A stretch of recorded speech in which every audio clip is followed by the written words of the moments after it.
Nesta sessão eu vou continuar com alguns dos segredos das orações atendidas.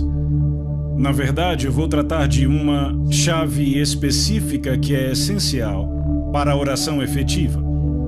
E embora esta chave seja claramente apresentada por toda a Bíblia, desde o Antigo Testamento até o Novo, eu penso que a maioria dos cristãos não atenta para a sua existência.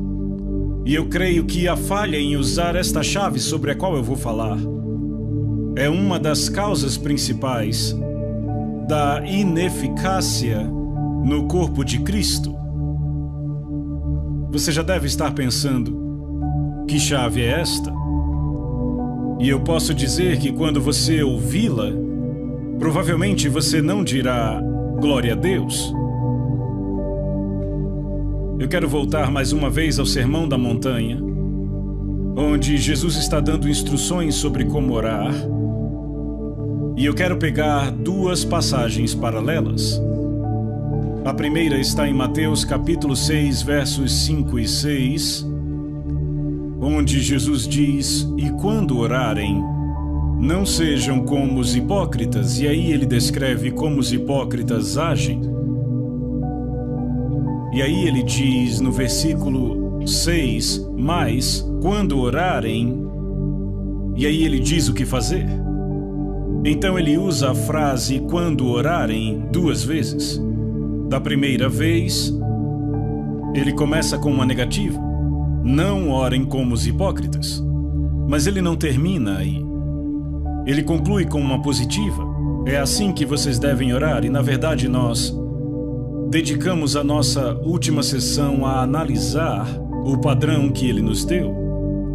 Mas agora eu quero avançar no mesmo capítulo 6, para os versículos 16 e 17. E aqui ele apresenta uma outra dimensão da oração. E ele diz: "Quando vocês jejuarem, não sejam como os hipócritas". Mas ele não para com a negativa. Muita gente acha que ele termina aí. Mas ele continua no versículo seguinte: "Mas quando vocês jejuarem", e aí ele nos diz como fazer isso de uma forma aceitável a Deus. Agora eu acho que vocês percebem que há um paralelo bem próximo entre o que Jesus diz sobre orar e o que ele diz sobre jejum. Primeiro ele diz: "Quando vocês jejuarem", e aí ele diz: "Não façam desta forma, façam daquela". Agora, na minha opinião, a frase "quando vocês orarem" indica que Jesus espera que os discípulos dele atentem bem a isso. Quando vocês orarem, Jesus espera que os seus discípulos orem. Quantos aqui concordariam que essas palavras indicam que Jesus estava considerando que nós, os seus discípulos, oraríamos? Ele não diz "se vocês orarem", ele diz "quando vocês orarem". E eu imagino que a maioria de nós aqui concorda que o Senhor espera que nós, como cristãos, oremos regularmente. Não está certo? Ok, agora nós passamos para o próximo estágio e ele não diz "se vocês jejuarem", ele diz "quando vocês jejuarem". O que é que isso indica? Isto indica que ele espera que jejuemos da mesma maneira que ele espera que oremos. Não parece lógico? Você está aqui comigo, ainda que talvez relutantemente, mas ainda está comigo? Bem, não fique relutante. Eu concordo que esse assunto do jejum não é um daqueles para os quais dizemos facilmente glória a Deus, mas eu garanto a vocês que quando aprenderem sobre ele, vocês dirão glória a Deus. Vocês dirão obrigado, Deus, por nos dar esta chave. Veja, as palavras de Jesus sobre oração e jejum são absolutamente e exatamente paralelas. Quando vocês orarem, não orem desta forma, mas orem desta. Quando vocês jejuarem, não jejuem desta forma, mas jejuem desta outra. Então Jesus põe a oração e o jejum exatamente no mesmo nível. Minha conclusão é que se ele tem expectativa que oremos, ele também espera que jejuemos. E eu me alegro muito porque eu tenho um grande predecessor no ministério que chegou à mesma conclusão. Na verdade, a muitos deles, Lutero chegou à mesma conclusão, mas aquele sobre o qual estou falando é John Wesley. E eu li o diário de John Wesley há alguns anos e ele mexeu comigo e me estimulou. E ele disse algo parecido com isto. Eu estou convencido que se um cristão entendeu a necessidade de jejuar e não pratica o jejum, ele vai se desviar com a mesma probabilidade de um cristão que entendeu a necessidade de orar e não ora. E John Wesley não ordenava para o ministério metodista nenhum homem que não se comprometesse a jejuar todas as quartas e sextas até as 4 da tarde. Era um requisito básico para ser ordenado no ministério metodista.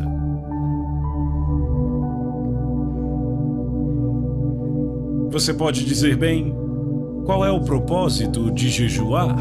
É só para tornar a vida mais difícil para mim? Para me negar o prazer?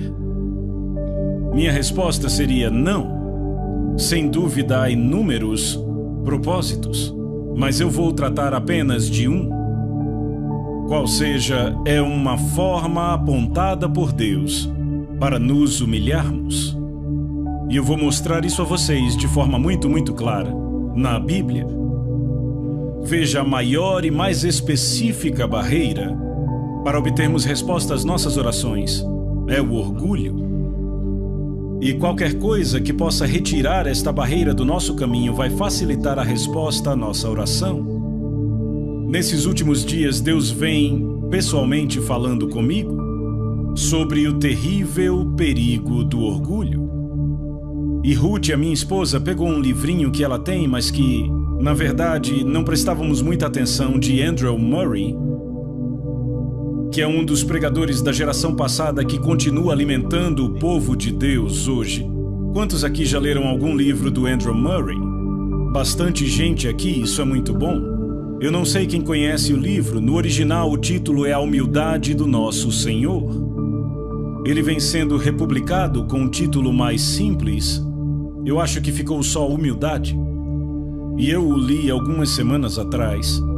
E ele realmente falou comigo profundamente sobre a minha própria vida. Eu já odeio o orgulho há anos, mas eu obtive uma nova visão do quão perverso e do quão maligno o orgulho é, e de como ele nos afasta de todas as bênçãos que Deus tem para nós. Essa mensagem vai por toda a Bíblia. É uma verdade universal. Ela não foi demonstrada primeiramente na Terra. Sabe, a primeira demonstração do mal do orgulho? Qual foi o primeiro pecado da história do universo? Me digam. Orgulho, sim, quem cometeu o pecado? Lúcifer, isso mesmo, um anjo, no céu. E se aquele orgulho, se o pecado do orgulho pôde ser cometido no céu, fazendo com que um anjo perdesse o seu lugar, quanto mais suscetíveis estamos ao pecado do orgulho devido à natureza pecaminosa nesta terra. Eu vou dar aqui 3 passagens da Bíblia que tratam de orgulho e de humildade. A primeira fica em Lucas 14, versículo 11. E é o final de uma parábola onde Jesus explica como agir quando se é convidado a um banquete, em Lucas 14. E sabe, nós somos convidados para banquetes hoje em dia, às vezes. Eu fui convidado para um ontem. E Jesus disse, ele era tão prático. Ele sempre dava ilustrações muito simples. Primeiro, eu quero dizer que Deus nunca disse que ele vai nos humilhar. Ele sempre nos diz para nos humilharmos. Eu digo às pessoas, Deus podia te humilhar, mas só você pode se fazer humilde. Não ore, Deus me torne humilde.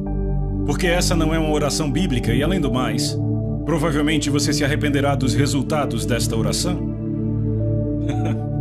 Algumas semanas ou meses depois, quando você se encontrar na situação mais humilhante e perguntar, Deus, como eu vim parar aqui? Bem, você orou. Você orou. Jesus diz, quando você for convidado para um banquete, não saiam correndo para pegar o melhor lugar, o lugar de honra. Porque você será envergonhado quando alguém chegar e disser: é o orador que senta aqui. Você arranje um lugar naquele canto ali.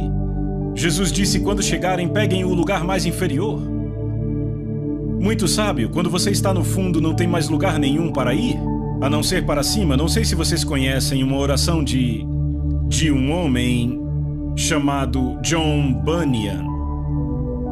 Eu trago isso há anos. Ele diz: aquele que está embaixo não teme nenhuma queda. O que se humilha não teme nenhum orgulho. Aquele que é humilde sempre terá Deus como seu guia. Veja, quando você está no chão, está seguro. Não dá para ir mais para baixo. Muito raramente eu ministro em reuniões públicas grandes como esta, sem antes tomar meu lugar de rosto no chão, de joelhos diante do Senhor. E eu digo a vocês, antes desses encontros, Ruth e eu ficamos assim por muito tempo. É ali que eu me sinto realmente seguro, lá no chão. Então Jesus disse no fim da parábola: se você não quer ser envergonhado, evite a situação. Não vá sentar na melhor mesa. Sente no lugar mais inferior e só terá um lugar para ir para cima. E ele resume tudo nestas palavras em Lucas 14:11. Pois todo aquele que se exalta será humilhado, mas aquele que se humilha será exaltado. Isto é universal. Ou seja, se aplica no universo, aplica-se no céu e se aplica na terra. A grande demonstração dessa verdade está em Lúcifer e em Jesus. Lúcifer foi um ser criado por Deus, mas ele buscou a igualdade com Deus, escorregou e caiu. Jesus tinha igualdade com Deus, ele se humilhou até mesmo a morte de cruz. E a Bíblia diz que Deus o exaltou grandemente. Diz em Filipenses 2:9, desta forma, Deus o exaltou sobremaneira.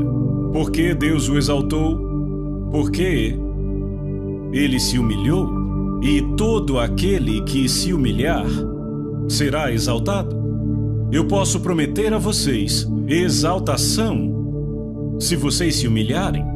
Não há nenhuma exceção. Eu tenho uma série de mensagens com este título: O caminho para cima fica embaixo. Quanto mais para baixo você vai, mais você acaba em cima. Não há nenhuma exceção para isto. Mas eu quero falar sobre a humildade como uma condição essencial para uma oração eficaz. E eu quero pegar algumas declarações para provar isto. Vamos começar em Tiago capítulo 4, versículo 10 e mais duas passagens que leremos. Tiago 4:10. Humilhem-se diante do Senhor e Ele os exaltará. Notem que ele diz humilhem-se, não diz ao Senhor para fazê-lo. É você que faz. Deus é que exalta se você se humilha. E uma passagem muito semelhante em 1 Pedro, capítulo 5, eu e Ruth proclamamos esta antes da mensagem passada.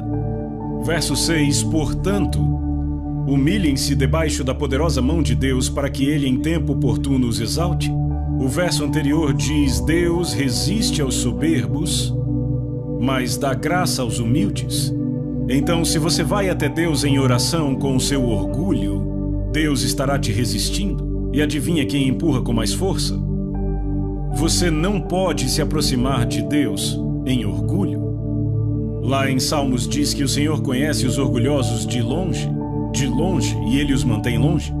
Não há acesso a Deus com orgulho. Então, qualquer coisa que nos permite nos humilharmos é uma bênção que não tem preço, mesmo que não seja muito agradável na hora. E uma das formas bíblicas apontadas para nos humilharmos é jejuando. E eu vou mostrar isso direto da Bíblia. Eu quero começar com uma declaração de Davi, uma declaração muito simples, em Salmo 35, versículo 13, onde ele diz: eu humilhava a minha alma com o jejum. Algumas traduções dizem eu afligia a minha alma, mas no original em hebraico é eu humilhava a minha alma. Por que você precisa humilhar a sua alma?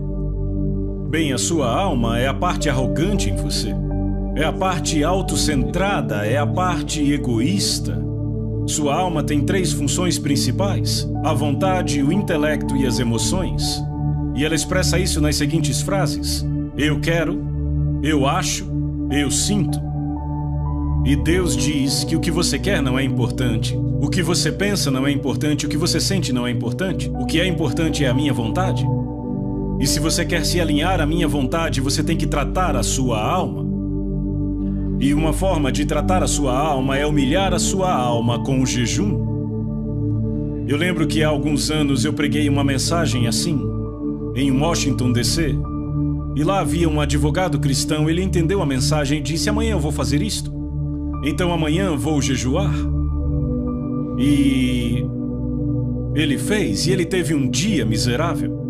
Toda vez que ele passava por um restaurante, sentia o cheiro da comida. Quando passava por uma confeitaria, ele parava, olhava para a vitrine. Foi um dia miserável. Então, ao final do dia, ele deu uma lição ao seu estômago. Ele disse: ei, estômago, você me causou muitos problemas hoje. Você me trouxe vários desconfortos desnecessários. Então, por isso, eu vou te punir. Eu vou jejuar amanhã também. Veja, isto é humilhar a sua alma, é trazê-la à sujeição. Deixa eu dizer isto. O estômago é um maravilhoso servo, mas é um mestre terrível. Quem é o mestre em sua vida? Você ou seu estômago? Boa pergunta. É uma pergunta que todos temos que fazer. Acredite, pessoas no ministério não estão isentas desta pergunta. Eu já lutei batalhas contra meu estômago várias vezes. Mas quando obtive a vitória, eu fui abençoado. Nem sempre imediatamente, nem sempre dramaticamente, mas de um jeito ou de outro, eu recebi a bênção de Deus. E aí, se eu me torno arrogante, a bênção de Deus se afasta. E eu digo: Deus, o que acontece? E Ele gentilmente indica de uma forma ou de outra: você se tornou orgulhoso e autocentrado de novo, quis do seu jeito. Você está deixando sua vontade e sua alma falarem. Ela tem que ser trazida à sujeição à minha vontade, à minha palavra e ao meu jeito. Então vamos ver alguns exemplos, na verdade apenas 2. Vamos ver o dia da expiação. Em Levítico capítulo 16, versos de 29 a 31. Levítico capítulo 16, versículos de 29 a 31. Veja, este é um capítulo bem longo. E são as ordenanças para o dia da expiação, que o povo judeu chama de Yom Kippur. E este é o dia mais sagrado do calendário judaico até hoje. E ele descreve a maneira como Deus ordena o sacrifício pelo perdão dos pecados de Israel. E tudo dependia daquele sacrifício, todo o futuro e destino daquela nação dependia do sacrifício. Mas no meio da descrição do sacrifício, Deus também requer uma resposta do seu povo. E a resposta que ele requer é que eles afligiriam suas almas. Esta é a tradução comum. Mas a palavra traduzida como afligir é mais frequentemente encontrada como humilhar. Então Deus requer que o seu povo humilhe suas almas. E esta é uma verdade muito significante. O sacrifício era algo que eles não conseguiam organizar. Estava fora da capacidade deles de prover, vinha inteiramente da graça de Deus, mas eles não podiam se beneficiar do sacrifício, a não ser que atendessem às condições de Deus e humilhassem suas almas. E também serve para nós cristãos. O sacrifício de Jesus na cruz é completo, perfeito, não podemos adicionar nada a ele. Não podemos tirar nada dele, mas se queremos nos beneficiarmos dele, temos que atender às condições de Deus, assim como foi com Israel. E esta foi a condição que Deus determinou. Versos 29 em diante de Levítico 16. Isso vos será por estatuto perpétuo. No 7º mês, aos 10 dias do mês, afligireis a vossa alma. E nenhuma obra fareis, nem o natural, nem o estrangeiro que peregrina entre vós, Porque naquele dia o sacerdote fará expiação por vós, para purificar-vos, e sereis purificados de todos os vossos pecados perante o Senhor. É sábado de descanso solene para vós outros, e afligireis a vossa alma. É estatuto perpétuo. Agora, o povo judeu sempre entendeu muito bem, e com bastante precisão, que a frase afligireis a vossa alma significa jejuar. Ficar sem comida, de fato e de verdade. Naquele dia, normalmente ficavam sem comida, nem bebida. A propósito, deixa eu definir jejum para que possamos avançar. Minha definição de jejum é se abster de comida para propósitos espirituais. Frequentemente também de bebidas, mas, falando de forma geral, não é. E se você se abstém de líquido, cabe a você decidir. Mas o que eu quero apontar aqui é que era requerido a Israel humilhar a sua alma para receber o benefício do sacrifício feito em seu favor. E o povo judeu, por cerca de 3.400 anos, sempre soube que humilhar sua alma significava jejuar. Na verdade, esta é uma prática que não foi quebrada na história desde os tempos de Moisés até hoje. No dia da expiação, eles afligem suas almas, jejuando. E no Novo Testamento, em Atos capítulo 27, versículo 9, este dia é chamado Dia do Jejum, que é a confirmação no Novo Testamento do entendimento de que afligir nossas almas é jejuar, é trazer nossas almas à sujeição, é não permitir que nossa alma dite algo para nós ou para Deus, é nos submetermos a Deus.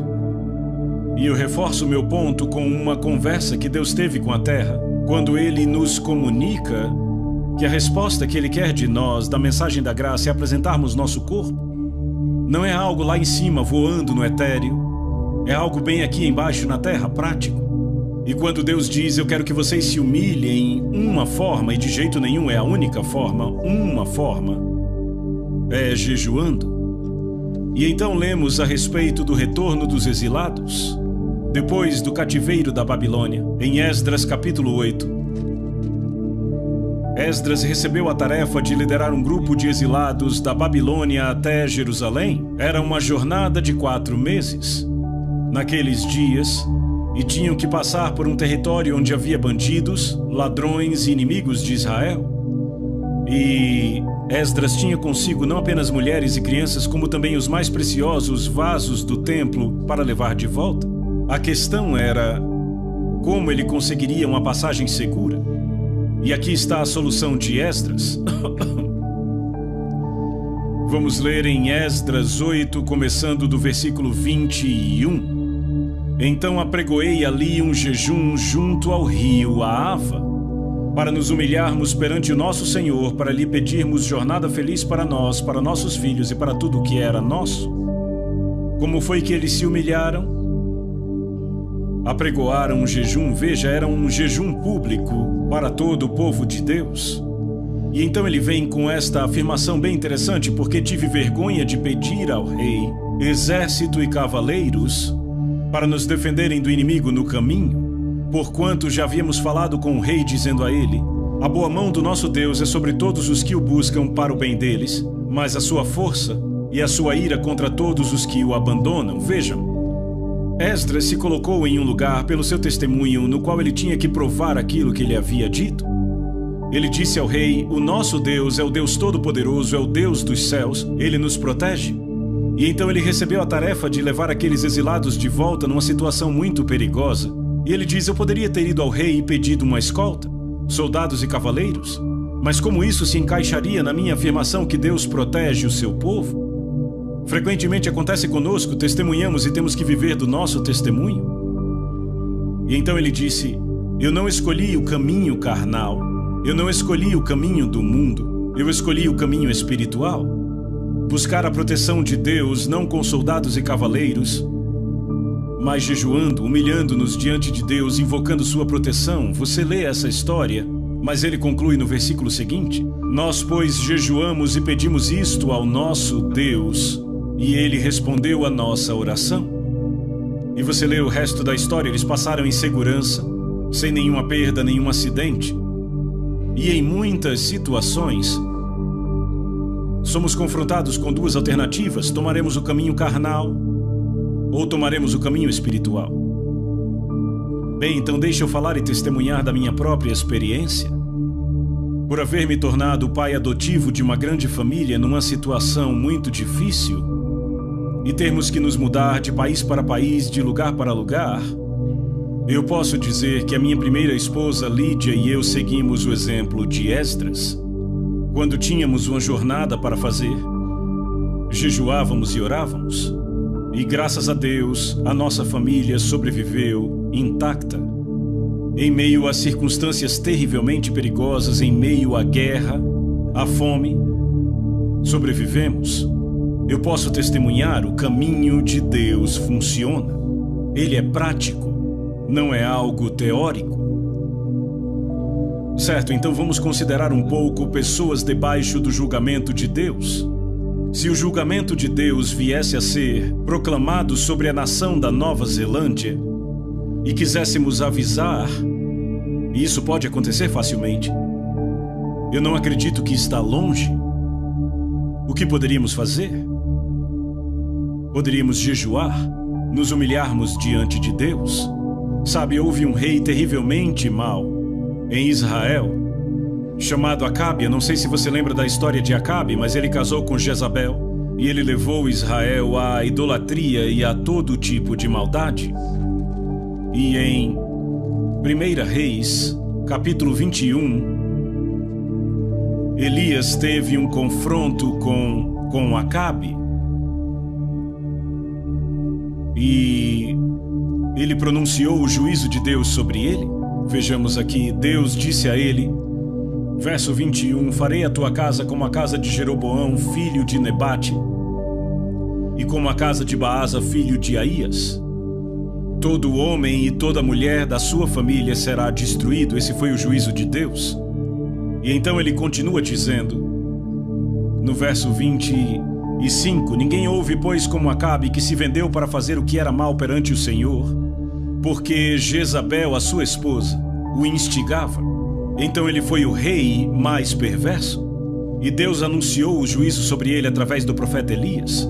Mas Acabe temeu ao Senhor. Verso 27, tendo Acabe ouvido estas palavras, rasgou as suas vestes, cobriu de pano de saco o seu corpo e jejuou, dormia em panos de saco e andava cabisbaixo. E veio a palavra do Senhor a Elias, dizendo, não viste que Acabe se humilha perante mim? Portanto, visto que se humilha perante mim, não trarei este mal nos seus dias, mas nos dias do seu filho trarei. Então temos aqui este homem apontado como o rei mais perverso em Israel até aquela época.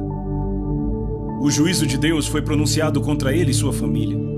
Mas quando ele se humilhou com o jejum, Deus disse, não trarei o juízo nos seus dias. Ora, se o jejum pôde fazer isto com Acabe, o que poderá fazer a mim e a você como filhos de Deus? Você vê o potencial. E então, na história de Jonas, na sua mensagem para Nínive, vemos como ele entrou na cidade, uma cidade muito perversa, violenta e má, e ele proclamou que em 40 dias a cidade seria destruída. Aquela era uma mensagem de Deus. Como foi que os habitantes de Nínive responderam? Jonatas 3:6. Chegou esta notícia ao rei de Nínive. Ele levantou-se do seu trono, tirou de si as vestes reais, cobriu-se de pano de saco e assentou-se sobre a cinza. E ele fez toda a cidade jejuar. Até mesmo os animais jejuaram. E ele diz no verso 10, viu Deus o que fizeram, como se converteram do seu mau caminho. E Deus mudou de ideia quanto ao mal que tinha dito que lhes faria, e não o fez. Uma cidade gentia, conhecida por sua maldade, ouviu a mensagem de um profeta uma vez, arrependeu-se e jejuou e lamentou, e Deus poupou a cidade inteira. E Nínive foi poupada do juízo por 100 anos desde aquele tempo. Então, se o jejum trouxe isto a Nínive, o que poderia fazer por nossa nação? O que poderia fazer quando o povo de Deus se humilha? clamando por ele. E então, para evitar o desastre, se lermos o livro de Esther, veremos como um homem chamado Amã conseguiu elaborar o seu plano. Era um complô, na qual toda a nação dos judeus, no território do reino da Pérsia, seria destruída. E eu presumo que cada judeu na terra naquela época estava naquele reino porque era constituído de 127 províncias e se estendia da Índia até a Etiópia. E o decreto saiu, mas havia no Palácio Real uma judia cuja nacionalidade não era conhecida, Esther.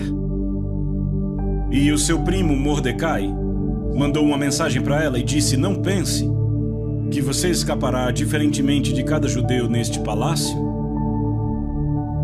porque quem sabe você não está aí para um tempo como este. E Esther lançou um desafio.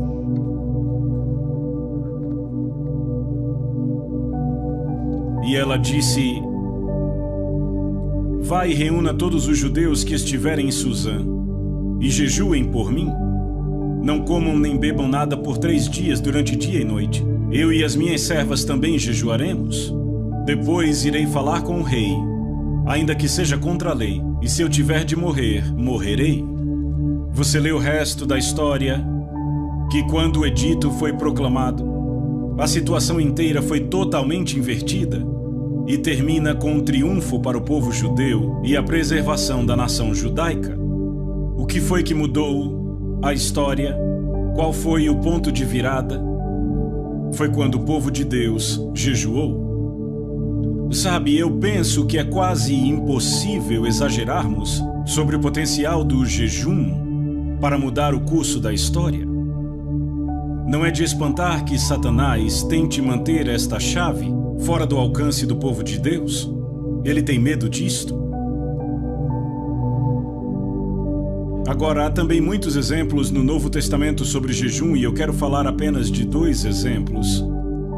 Um que eu chamo de jejum individual e o outro jejum coletivo. E no ministério de Paulo, em 2 Coríntios, capítulo 6, ele dá uma lista das maneiras como ele aprovou a si mesmo como ministro de Cristo. 2 Coríntios 6, versículos 4 e 5. Pelo contrário, em tudo, recomendamos a nós mesmos como ministros de Deus. E então ele lista várias maneiras que o recomendaram como ministro de Deus. E ele diz assim: na muita paciência, nas aflições, nas privações, nas angústias, nos açoites, nas prisões, nos tumultos, nos trabalhos, nas vigílias, nos jejuns. Então Paulo está dizendo que uma das formas como ele provou que ele era ministro de Deus foi jejuando. E então na mesma carta, capítulo 11, versos 23 e 27, ele traz uma lista similar àquela. Ele diz: são ministros de Cristo, falo como fora de mim, eu ainda mais. E então ele dá uma lista completa de maneiras de como ele foi um ministro de Cristo. E no verso 27, ele continua a lista: em trabalhos e fadigas, em vigílias muitas vezes, em fome e sede, em jejuns muitas vezes, em frio e nudez. Então ele diz: jejuei muitas vezes. E note que na fala dele, fome e sede são uma coisa e jejum é outra. Fome e sede é quando você não come porque não tem o que comer ou beber. Jejum é quando você pode comer, mas você nega. Esta foi uma das formas como Paulo provou a si mesmo como sendo ministro de Cristo. E eu acredito que os ministros de Cristo deviam provar a si mesmos desta forma hoje. Eu falei sobre minha própria experiência, mas só mencionei isto. Afinal, não há vantagem nenhuma em pregar sobre isto se você não pratica. Quando eu fui salvo, eu já tinha sido um cristão no nome, mas eu desisti do cristianismo, dei as costas para a igreja. Eu estava procurando por respostas para os meus problemas em outros lugares. Mas quando eu fui salvo e batizado no Espírito Santo, eu nem sequer entendi o que me aconteceu. Eu tive que ler o Novo Testamento para entender o que tinha acontecido comigo. Mas uma coisa, eu acho que no intervalo de um mês, que ficou muito clara para mim, foi que Deus me disse que eu deveria jejuar toda quarta. Eu não havia lido o Diário de Wesley naquela época. Ninguém pregou um sermão para mim, eu não sabia nem onde encontrar sobre jejum na Bíblia. Mas eu simplesmente tinha essa convicção por dentro de que eu deveria jejuar toda quarta. E pelos 4, 5 anos seguintes, até o fim da Segunda Guerra Mundial, toda quarta-feira, eu jejuei. Eu estava no deserto, num caminhão com 10 outros soldados, e fomos jogados ali. Sabe quando você está num deserto e existe uma sombra, você tem que ficar ali, quer você queira ou não? E eu fiquei com aqueles soldados. Sabe, nós estávamos no Egito e os muçulmanos tinham um mês que chamavam de Ramadã, você conhece? Quando eles não comem, pelo menos não comem de manhã, eles comem bastante à noite. Eles compensam à noite o que eles não comem de dia. Os outros soldados diziam que era minha quarta Ramadã, porque não dá para jejuar em segredo quando se está vivendo com as pessoas ao redor o tempo todo, você nunca se livra delas. E eu digo que eu nunca teria feito o progresso que eu fiz se Deus não tivesse me mostrado esta chave. Houve um tempo no Quênia onde realizei um trabalho educacional que eu dizia que eu estava muito ocupado para jejuar. Tinha muita coisa para fazer. Então por algumas semanas eu não jejuei e o resultado foi desastroso. E daí eu decidi que eu nunca poderia estar ocupado demais para jejuar. Eu estou falando de algo que eu experimentei, vocês entendem? Eu creio apaixonadamente no que eu estou falando. Vamos falar de jejum coletivo no Novo Testamento? Apenas 2 exemplos no livro de Atos. Atos, capítulo 13. Um dos momentos mais significantes na história do livro de Atos.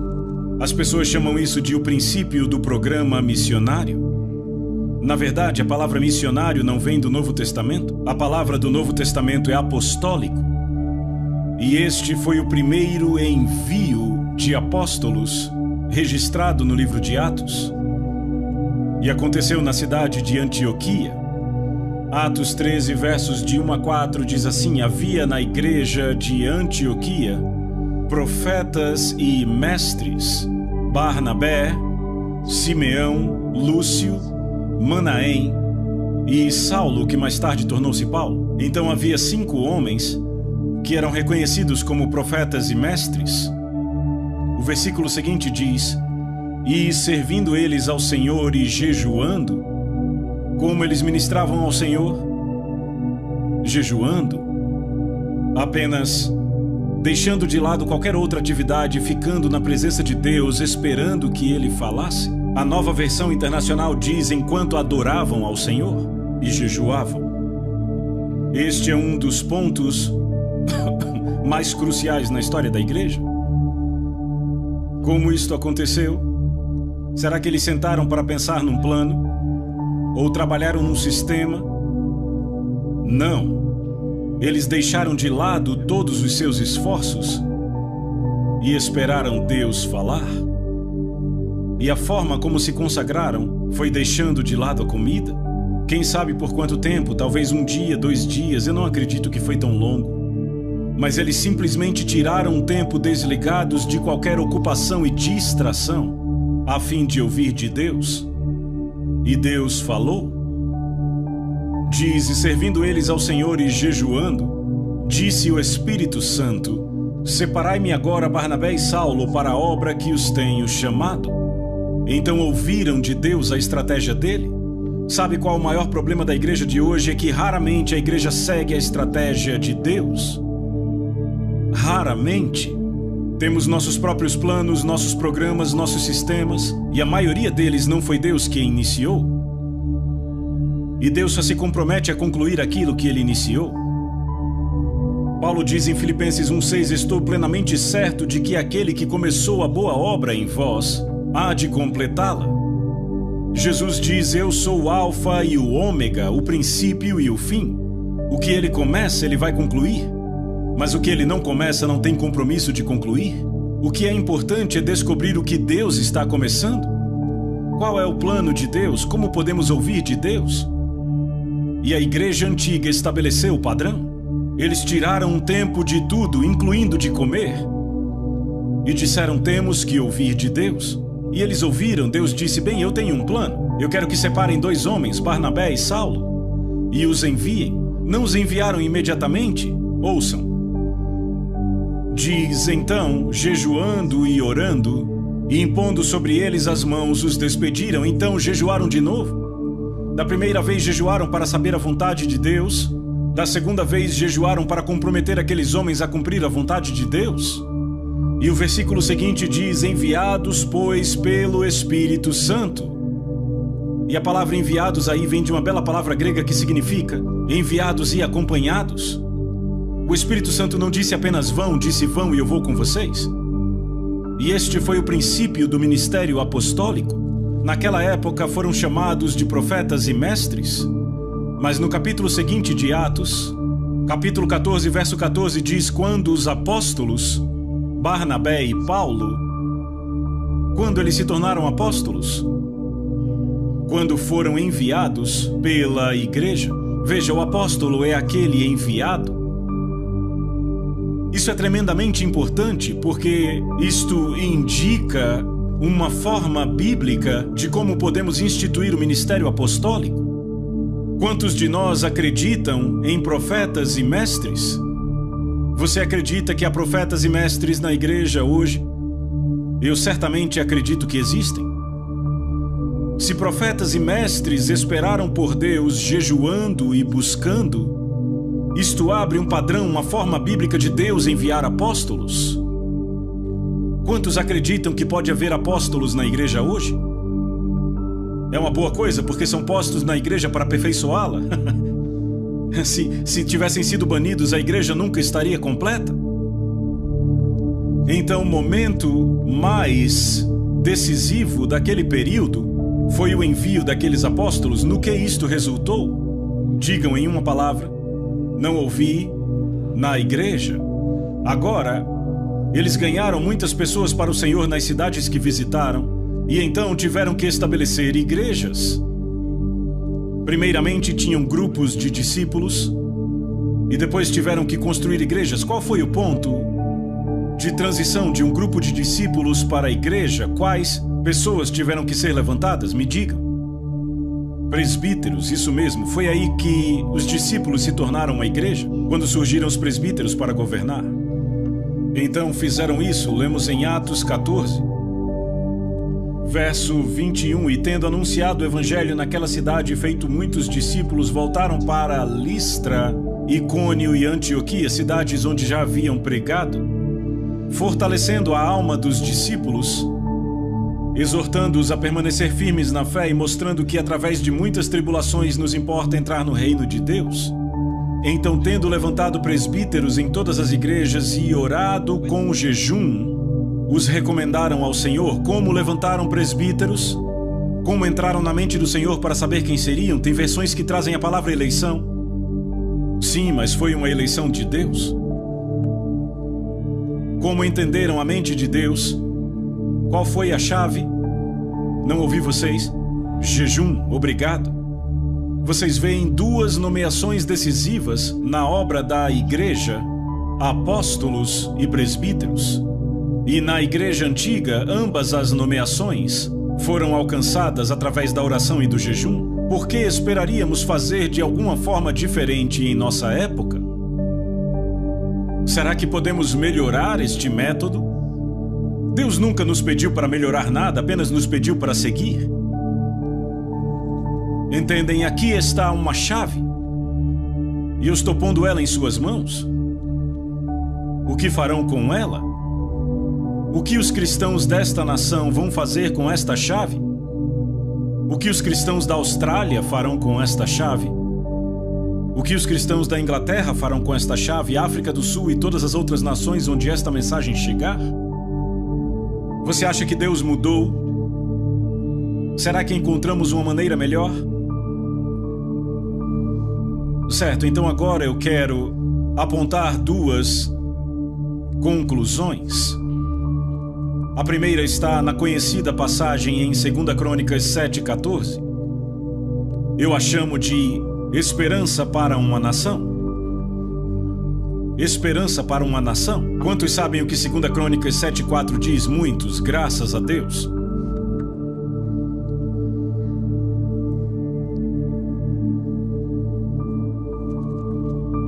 Eu poderia citar de cor, mas não irei.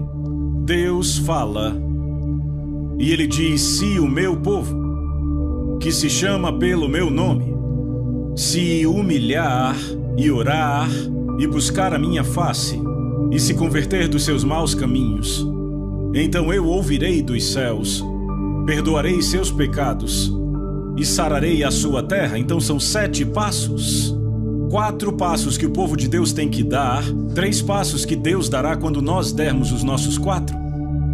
Quais são os 4 passos que temos que dar? Qual é o primeiro? Eu não ouvi vocês? Nos humilharmos, porque o orgulho é uma barreira para a resposta às nossas orações. O próximo é orar. Deus diz: não comece a orar até tratar do seu orgulho. E então ele diz: buscar a minha face. Não significa uma reunião de oração de 8 às 9:30. Isso é orar até experimentar a presença de Deus. E então ele diz: se converter dos seus maus caminhos. E você diz: Deus, mas eu não tenho maus caminhos. E Deus diz: espere até estar em minha presença e você descobrirá. Experimentamos isso em nossa igreja em Fort Lauderdale cerca de 5 anos atrás. A esposa de um dos presbíteros recebeu uma palavra do Senhor para proclamar um jejum. Eu já vou falar sobre isso, um jejum coletivo. E aquilo não foi recebido com muito entusiasmo. O fato foi que os presbíteros, e eu era um deles, ficaram tão envergonhados que tivemos que fazer algo a respeito daquilo. E então dissemos que íamos tirar um certo período para jejuar e orar, e nos encontrávamos toda manhã. Eu acho que era o que? 5 da manhã. Bem, eu não estava lá, Ruth e eu estávamos viajando quando começaram. E se não me engano, na primeira manhã havia 13 pessoas. A igreja tinha mais de 500 pessoas na época. Na manhã seguinte, eu acho que vieram 7. E aí começou a ficar, como é típico nas reuniões de oração, na manhã seguinte havia 4. Mas então, um irmão que não era um presbítero recebeu um fardo do Senhor. E ele passou 24 horas chorando. E as coisas mudaram. E quando Ruth e eu voltamos, eu disse: gostemos ou não, isso vem de Deus, é melhor a gente se envolver se não quisermos nos perder dele. E eu não posso entrar nos detalhes, mas pelas próximas, eu acho que 6 semanas, nos encontrávamos toda manhã às 5 da manhã e passávamos a maior parte do tempo com o rosto ao chão. E os pecados que foram confessados foram espantosos. Era uma igreja ótima e respeitável, mas havia adultério, fornicação, havia alcoolismo, e não veio à tona até estarmos na presença de Deus. Não diga a Deus: eu não tenho maus caminhos para me arrepender. Provavelmente isso só vai dizer o quão distante você está da face dele. À luz do semblante dele, as coisas ficam diferentes. O que Deus pede de nós? 4 coisas: nos humilharmos, orar, buscar sua face, se converter dos maus caminhos. Como é que nos humilhamos? Fazendo o quê? Você entendeu a mensagem? Certo, veja, você pode jejuar e ser muito orgulhoso. Jesus disse: não jejue assim. Não é assim que se jejua, é assim que os hipócritas jejuam. Mas ele não disse, é por isso que vocês não jejuarão? Não, ele disse, jejue da maneira certa, não da errada. Então Deus diz, eu faço 3 coisas. Se você faz as 4, eu faço as 3. Eu ouvirei, eu perdoarei os pecados e eu sararei a sua terra. Quantos aqui gostariam de ver a sua terra sarada? Será que Deus já te mostrou um caminho? Será que há um remédio bíblico? Eu creio que há. Vamos para uma última passagem na Bíblia. Joel capítulo 2.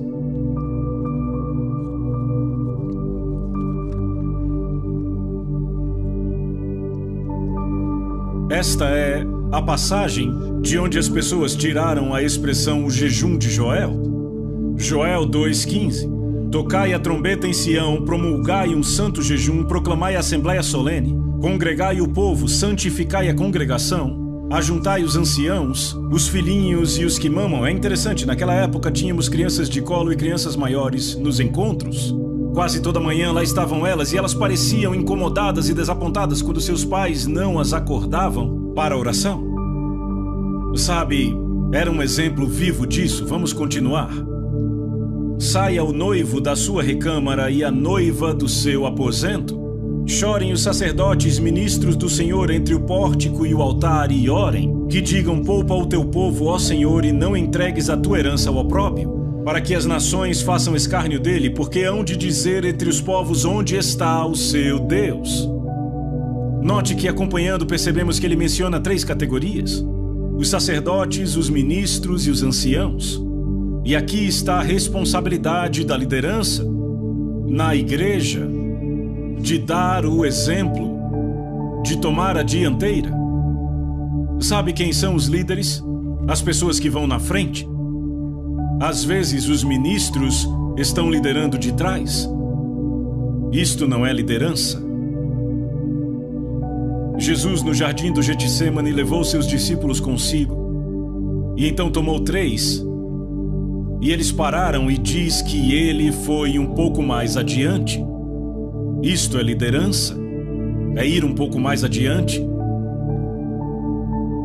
Uma vez ouvi um pastor dizer, eu tenho que correr para alcançar o meu povo. Isso não é liderança. Aqui está a responsabilidade da liderança. Agora, ouçam a última declaração, onde no mesmo capítulo, versículo 28, e acontecerá depois que derramarei o meu espírito sobre toda a carne. Vossos filhos e vossas filhas profetizarão, vossos velhos sonharão e vossos jovens terão visões. Ele diz depois do quê? Depois do quê? Depois que o povo de Deus atendeu às condições dele. Agora eu sei que Pedro, citando isso no dia de Pentecostes, disse, acontecerá aqui nos últimos dias. Mas aquele não era um cumprimento total, era um cumprimento antecipado, e é muito significante porque, naquela passagem em Atos 2, Pedro cita o Senhor dizendo, derramarei do meu espírito. Algo do meu espírito, e aquilo começou no dia de Pentecostes. Mas nesta passagem Deus diz, eu derramarei o meu espírito, não do meu espírito, mas eu liberarei o meu espírito na terra, sobre toda a carne. Irmãos e irmãs, ainda não vimos isto, vimos apenas um pouco salpicado. Há mais de 1 bilhão de muçulmanos na terra que nunca foram tocados pelo Espírito de Deus. Como os alcançaremos? O que libertará o Espírito de Deus? Eu digo a vocês, se vocês já lidaram com o Islã, é uma fortaleza impenetrável para uma aproximação natural. Você tem que ir pelos meios espirituais. Qual é o programa de Deus? Convoquem um jejum, santifiquem a assembleia. Que os anciãos, os sacerdotes e os ministros mostrem o exemplo. E Deus diz, no meu tempo, quando atenderem minhas condições, eu vou derramar o meu espírito sobre toda a carne. Eu creio que esta é a solução, e eu não acredito que haja outra. E eu creio que Deus nos mostrou na Bíblia o caminho. Vamos curvar as nossas cabeças diante do Senhor. Peça a Deus. Eu quero que você pergunte a Deus. Eu quero que você pergunte a Deus se tudo isso que foi dito vem da parte dele. Ruth e eu estivemos recentemente com Dave e Del Garrett no Havaí, são amigos próximos nossos. E Dave graciosamente orou por estes encontros que estamos tendo aqui. E eles disseram que perceberam que Deus estava para falar alto na Nova Zelândia. Eu creio que esta é a mensagem de Deus para a Nova Zelândia e para o mundo. Vamos derramar os nossos corações por um momento diante do Senhor.